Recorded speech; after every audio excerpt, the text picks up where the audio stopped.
성경에 보면 성전에 관한 이야기들이 있죠. 최초의 성전은 이제 성전 이전에 성막, 모세로부터 이제 성막이 지어졌었고, 건물로 된 성전은 솔로몬 때 지어졌죠. 그래서 솔로몬 성전이라고 합니다. 바벨론에게 이제 멸망을 당할 때 성전이 파괴가 되어졌어요. 그 이후에 바벨론에서 귀환한 사람들, 스룹바벨에 의해서 성전이 세워집니다. 그래서 이 성전을 이제 스룹바벨 성전 이런 표현을 써요. 그리고 이제 이 성전이 또 무너지죠. 이후에 이제 유대인들의 한심을 사기 위해서 헤롯이 성전을 짓는 그런 이야기를 성경에서 우리가 알려줍니다. 그리고 또 하나의 성전 이야기가 나오는데, 그것이 바로 오늘 우리가 읽었던 에스겔이 환상을 통해서 본 성전이에요. 40장부터 48장까지는 에스겔이 이제 환상을 통해 본 성전 이야기라고 할 수 있습니다. 이 성전을 언제 보게 되었느냐? 이건 이제 지어진 건물이 아니죠. 환상을 통해 본 성전이에요. 40장 1절을 보니까 에스겔이 포로로 끌려간 지 25년째 해. 예루살렘 성이 함락된 지 14년째가 되었을 때 이 성전에 관한 환상을 보게 되는 거예요. 이제 말씀에 보면 에스겔이 하나님의 영에 이끌려서 이스라엘 높은 산 위에 올라가잖아요. 거기에서 나무로 향하여 성읍 형상 같은 것이 있는 것을 보게 됩니다. 지금 이제 에스겔은 어디에 있어요? 북쪽 바벨론에 있잖아요. 남쪽에 자기 나라에 있는 에서 큰 성읍 하나가 보여요. 근데 거기에서 3절을 보니까 녹같이 빛난 사람 하나가 이제 천사를 말합니다. 그 천사가 3줄과 측량하는 장대를 가지고 문 앞에 서 있는 거예요. 큰 성읍이 보이는데 뭔가 측량하는 것을 가지고 있다. 이 성전을 측량하는 사람이에요. 측량하는 천사가 이 에스겔을 데리고 성전이 어떻게 이루어져 있는지, 성전의 모양, 성전의 크기를 이제 알려주기 위해서 있는 거예요. 성전의 가이드라고 할 수 있어요. 오늘 여러분들에게 제가 이 사진을 나눠드렸는데요. 보면은 여러분 이 사방에 큰 담이 있죠. 5절에 보면 내가 본즉 바깥 사방으로 담이 있더라. 큰 담이 있습니다. 6절부터 16절에 보면 전체 바깥들이거든요. 바깥들로 들어가는 동문이 있습니다. 동문이 있죠. 적어져 있는 동문, 북문, 서문, 남문 이렇게 되어 있는데, 이제 동문으로 들어가서 이제 북문으로 갔고요. 이제 20절부터 23절까지는 북문으로 가요. 그리고 24절부터 27절까지 내용을 보면 남문으로 갑니다. 그러니까 그 내용이 어떤 건지, 크기가 어떤 건지를 이제 이 측량하는 천사가 이렇게 알려주고 있는 거예요. 이제 보면 지성소로 들어가는 이제 문이 있죠. 지성소 방향의 문들이 있는데, 그 지성소 쪽에 이렇게 보면 서문이 있거든요. 서문. 근데 서쪽이 있는데 서문은 없죠. 그래서 북문과 동문과 남문만 이렇게 문이 있어요. 이제 동문에서 보면은 이제 그 이에 동문, 북문, 서문 이렇게 보면 박석 깔린 땅 해가지고 끝에 보면 뭐 방들이 있잖아요. 이 방들이 30개, 3면에 걸쳐서 30개가 있습니다. 이제 이 방이 어떤 방인지는 이제 내일 41장에서 소개가 되어지는데, 이제 28절, 31절 보면 이제 바깥들의 이 남문에서 이제 바깥들의 남문이에요. 그리고 이제 안쪽으로 들어가는 남문이 있죠. 또 문이 또 안에 보면 안뜰 해가지고 문이 3가지가 있죠. 그 안뜰로 이제 들어가요. 안뜰로 들어가서 이 안뜰에 있는 것이 어떻게 되었는지를 소개해 줍니다. 그래서 남문으로 들어가고 동문으로 향하고 그리고 북문으로 들어가는 거예요. 35, 37절 이렇게 쭉 이렇게 크게 바깥으로 보여주고 안쪽에 있는 건물을 이렇게 보여주고 있는 거죠. 그리고 이제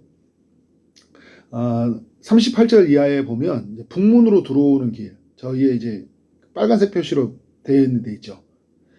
거기가 이제 북문으로 들어오는 길 보면 거기에 이제 그 3번 쪽에 이렇게 보면 방이 이렇게 있거든요. 이쪽에.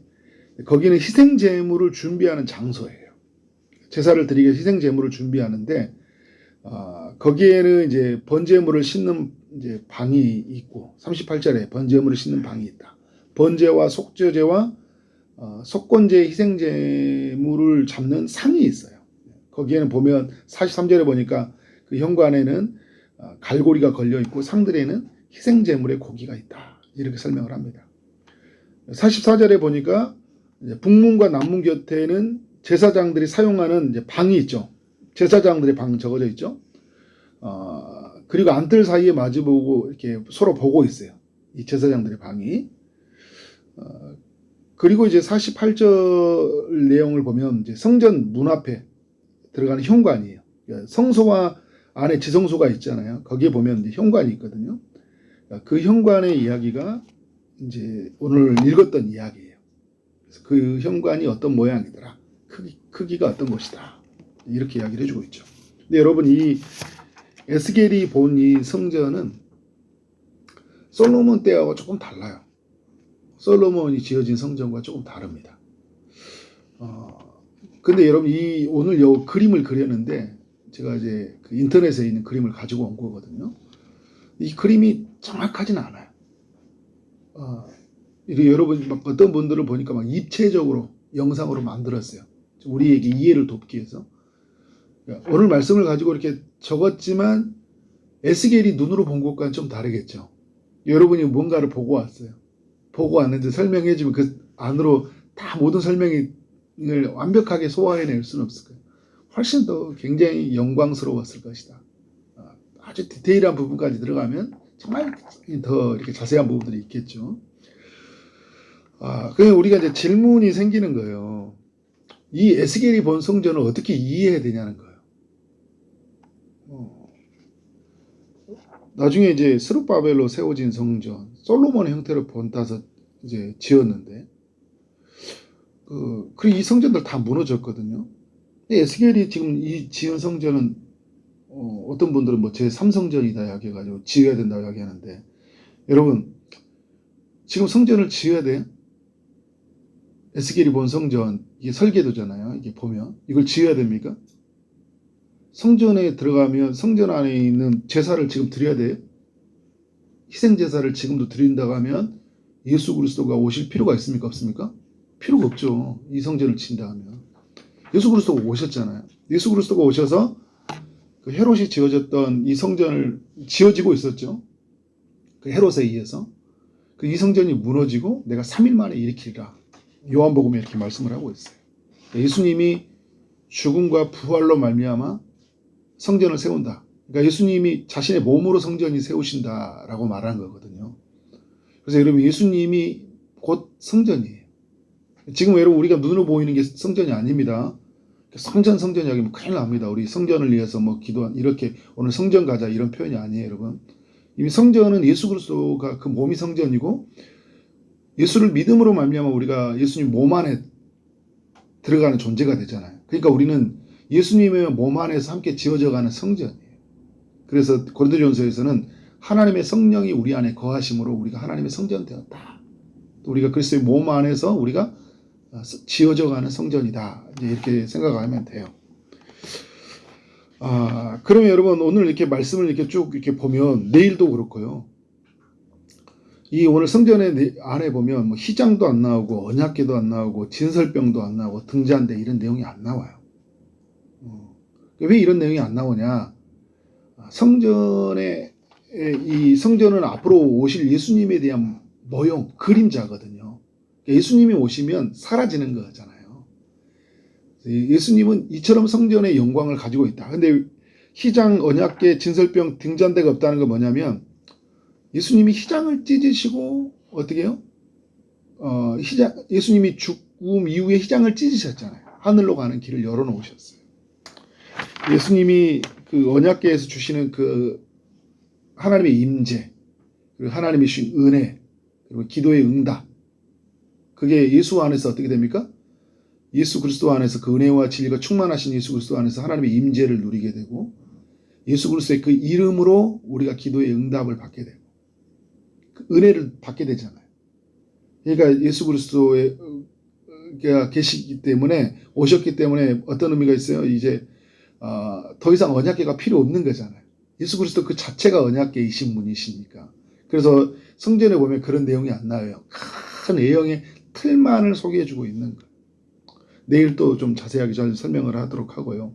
결국 결론적으로 말한다면 오늘 여기서 본 성전은 어떤 의미예요?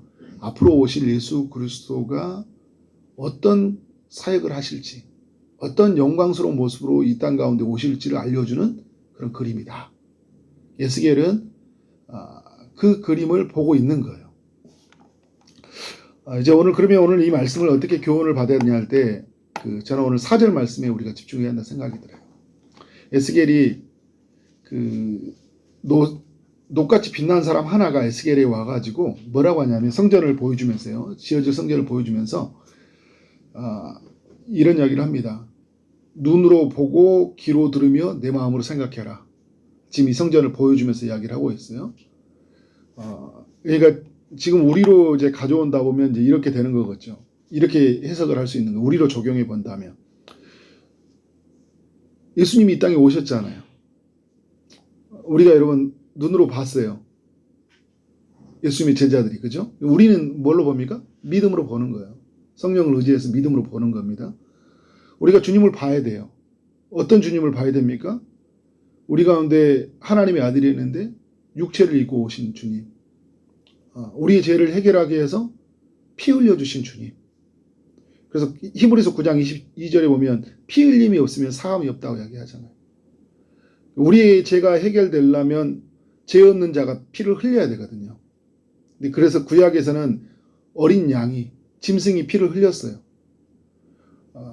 그러나 여러분 히브리서에서 말한 건 뭡니까? 우리의 죄를 없이 하려고 예수님이 피를 흘렸다 이야기를 하고 있어요. 자기를 단번에 하나님 앞에 제물로 드렸다고 이야기해요. 한 번에 영원한 제물로 드렸다 이야기를 하고 있어요. 그래서 9장 28절도 많은 사람의 죄를 담당하시려고 단번에 들이신 바 되었다. 9장 26절은 우리의 죄를 없이 하시려고. 28절은 많은 사람을 죄를 담당하려고. 예수님이 희생제물로 드렸다는 거예요. 피를 흘렸다라는 거잖아요. 그래서 예수님은 십자가에서 그 일을 우리에게 보여주셨어요. 3년 반 동안 공생의 기간 동안 예수 그리스도가 우리에게 어떤 분인지 보여줬잖아요.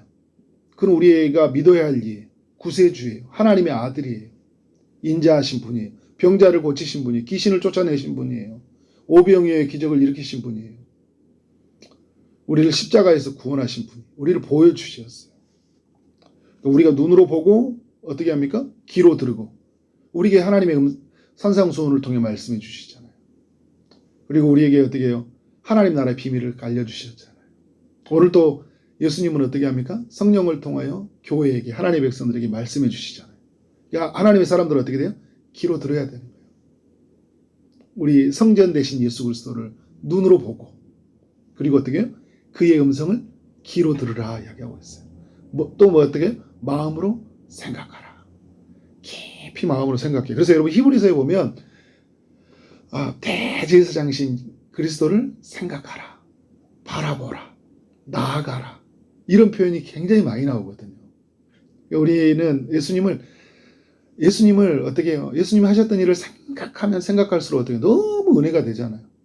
예수님을 생각하지 않으니까 우리의 삶에서 어떻게 해요? 문제가 해결이 안 되는 거예요. 늘 우리는 힘든 거예요. 예수님을 생각하는 거예요. 깊이 우리의 마음으로. 그래서 존 오웬 목사님 같은 경우에는 17세기, 18세기 활동했던 그 영국을 이 복음으로 이끌었던 존 오웬은 이런 이야기예요. 그리스도를 부단히 묵상하라고. 부단히 묵상하라. 우리가 여러분 성전이신 그리스도를 부단히 순간순간마다 묵상을 해야 됩니다. 그리고 여러분 이제 4절 마지막에 이런 이야기하죠. 내가 이것을 내게 보이려고 이리로 데려왔으니 너는 본 곳을 다 이스라엘 족속에게 어떻게 하라고요? 전할지어다. 우리가 본 걸 어떻게 하라고 이제 전하라는 거예요. 우리가 만난 예수, 우리를 그의 성전으로 안으로 초대하시고 우리를 성전 삼으신 예수 그리스도. 하나님의 성령을 거하심으로 말미암아 우리가 성전 되어진 것을 우리가 확인하신 분. 우리가 그런 존재라는 것을 우리가 알려주신 분이시잖아요. 우리는 어떻게 돼요? 이것을 전해야 된다. 이걸 알지 못하는 사람들에게 전해야 된다. 그래서 오늘 이 4절의 말씀에 이끌려서 그리스도를 보고 듣고 마음으로 생각하고 이 땅에 죽어가는 영혼들에게 그리스도를 전파하는 삶이 되어지기를 주님의 이름으로 축원합니다. 네, 기도하도록 하겠습니다. 하나님 아버지, 에스겔서 40장의 말씀을 통하여 우리 모두에게 교훈해 주셔서 감사합니다. 주님, 에스겔이 본 성전, 앞으로 이 땅에 오실 예수 그리스도를 그가 천사를 통해 보게 되었는데 너무나 영광스러운 것은 에스겔이 본 그 예수 그리스도는 우리가 믿음으로 보게 되었다는 것입니다. 주님, 너무나 감사합니다. 그리스도가 우리 가운데 오셔서 십자가에 피 흘려 주심으로 말미암아 하나님의 사랑이 얼마나 큰지 우리로 하여금 보여주시고 그 안에서 그의 몸으로 세워진 성전 안에 우리를 초대하시고 우리를 성전 삼으신 주님의 그 은혜를 기억하며 사는 우리의 삶이 되게 하여 주옵소서. 주님이 하셨던 일들, 또 우리 가운데 들려주셨던 주의 음성들, 그것을 깊이 마음에 생각하고 이것을 알지 못하는 우리의 가족들, 이웃들에게 전파하며 살아가는 삶이 되게 하여 주옵소서. 오늘도 주의 응답을 기다리는 이들에게 주님이 찾아가시되 아픔 중인 이들에게 치료의 강선을 비춰주시고 또 취업을 준비하고 결혼을 준비하고 임신을 준비하는 이들에게 은혜 베풀어 주옵소서. 오늘도 주의 말씀이 흘러가길 원합니다. 주신 은혜가 우리 가족들, 이웃들, 많은 사람이 흘러가므로 말미암아 하나님께 영광이요 우리 모두에게 큰 기쁨이 되는 하루 되게 하여 주옵소서. 예수 그리스도 이름으로 기도를 싸움나이다. 아멘.